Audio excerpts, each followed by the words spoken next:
Hai Sobat UMKM, Sobat Perbankan yang berbahagia. Kejahatan perbankan itu bisa terjadi di mana saja.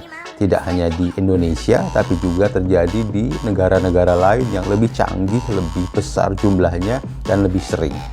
Nah, untuk mencegah kejahatan yang dilakukan oleh orang dalam bank, oleh oknum, sebenarnya sudah banyak aturannya, sudah banyak pagarnya, sudah banyak hukumannya, ketentuannya sudah jelas.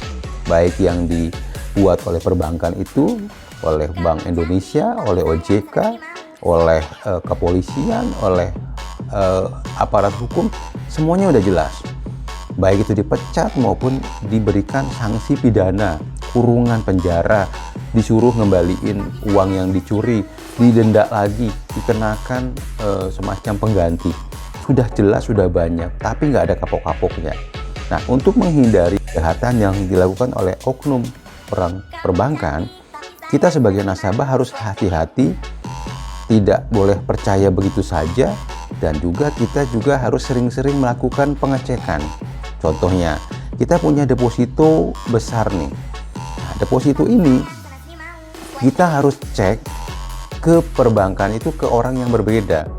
Jangan orang yang itu saja. Karena sering terjadi, karena sering berhubungan dengan orang perbankan yang itu saja, kemungkinan depositonya, bilietnya dipalsukan.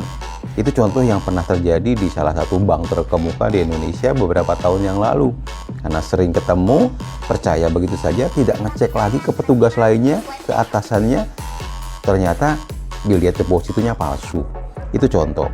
Dan juga terjadi di beberapa bulan belakangan ini. Kemudian adanya tawaran investasi yang mengatasnamakan perbankannya. Itu dilakukan oleh oknum orang dalam bank juga. Tapi yakin bahwa yang namanya PIN ATM, yang namanya password itu tidak akan pernah bisa tahu. Yang sering terjadi malah yang tidak menggunakan PIN, masih berupa biliet deposito, buku tabungan, itu yang masih sering terjadi. Jadi saran saya untuk menghindari terjadinya kejahatan perbankan yang dilakukan oleh oknum orang dalam perbankan itu, kita mesti rajin-rajin melakukan pengecekan secara silang, cross check. Cek di ATM, benar nggak tabungan kita segitu?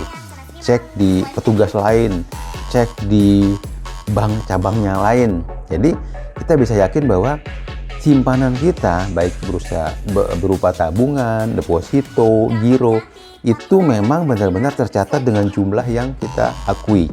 Bukan hanya berdasarkan informasi dari satu-satunya petugas bank saja.